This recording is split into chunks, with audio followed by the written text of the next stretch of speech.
রান্নাবান্নার ছোট্ট ব্লগ। আজকে আমরা রান্না করব ইলিশ মাছ দিয়ে কলা, সাথে বরবটি ভর্তা। বরবটিকে আপনারা আপনাদের আঞ্চলিক ভাষায় কী বলেন অবশ্যই কমেন্ট করে জানাবেন। আর কলা আর ইলিশ মাছ, সাথে ইলিশ মাছ ভাজি হবে।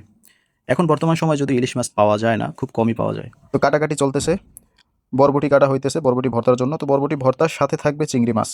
তো চিংড়ি মাছ দিয়ে বরবটি ভর্তা, এটা খুবই মজা হয়, বিশেষ করে আম্মুর হাতে। এই কথা বলতে না বলতেই শুরু হয়ে গেছে প্রচুর বৃষ্টি।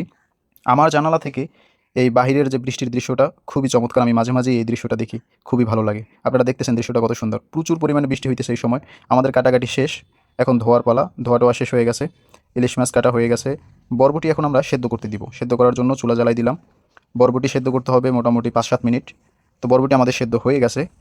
এরপরে এখন কিছু জিনিস ভাইজা নিতে হবে। তো আমরা সরিষার তেল খাই, এই জন্য সরিষার তেল দিয়ে নিলাম, সাথে কাঁচামরিচ। তো ভর্তার জন্য আমরা কাঁচামরিচ এবং যে চিংড়ি মাছ, এইটা খুব ভালোভাবে ভাইজা নিতেছি। সাথে পেঁয়াজ। পেঁয়াজটা বেশি ভাজা যাবে না, পেঁয়াজটা এই জন্য লাস্টে দেওয়া হয়েছে। তো মোটামুটি হালকা পাতলা একটা ভাজা দেওয়ার পরে আমরা বরবটি দিয়ে দিলাম। বরবটিটা দিয়ে মোটামুটি 10 মিনিটের মতো ভাজবো। হালকা আছে, তখন আপনার চুলার আঁচ বেশি দিবেন না, তাহলে বেশি ভাজা হয়ে যাবে। বেশি ভাজলে আবার ভালো লাগবে না। মোটামুটি 10-15 মিনিট ভাজলেই হয়। তো ভাজা আমাদের মোটামুটি শেষের পথে। রান্নাবান্নার কাজটা টোটালটাই আম্মু করে। আম্মুর হাতের রান্না আপনাদের সাথে শেয়ার করি, আমি শুধু ভয়েস দেই। তো রান্নাবান্না আমাদের মোটামুটি 10-15 মিনিট হয়ে গেছে। তো এখন এটা আমরা তুলে ফেলাবো। তোলার পরে এটা সুন্দর মতন করে বাইটা নিতে হবে। তো সেই দৃশ্যটা আমরা পরে দেখাই। এরপরে মাছ আমরা ভাজবো। ভাজার জন্য কড়াই দিয়ে দিলাম। তাকেই বলছি আমরা সরষের তেল দিয়ে রান্না করি, সয়াবিন তেল খাই না, এটা স্বাস্থ্যের জন্য খুবই ক্ষতিকর। পেঁয়াজ ভাজা নিতেছি। এর ভিতরে এই পাশে আমাদের ভাত রাইস কুকারে মোটামুটি রান্না হয়ে গেছে। তো ভাতটা একটু লাইরে দেওয়া হয়েছে, উতলাই উঠছিল। ওইদিকে ভাত হইতে থাকুক, আমরা এইদিকে মাছ রান্না করা শুরু করে দিতেছি। যেহেতু আমরা মানুষ কম, বাসায় মাত্র 3জন মানুষ, তো মাছ 3টা নিয়ে নিছি। 3টা মাছ আমাদের জন্য যথেষ্ট। ও একবেলা খাবার খাই রাতে। আমিও খাই না, আমাদের বাসার সবাই কেউই রাতে আমরা ভাত খাই না।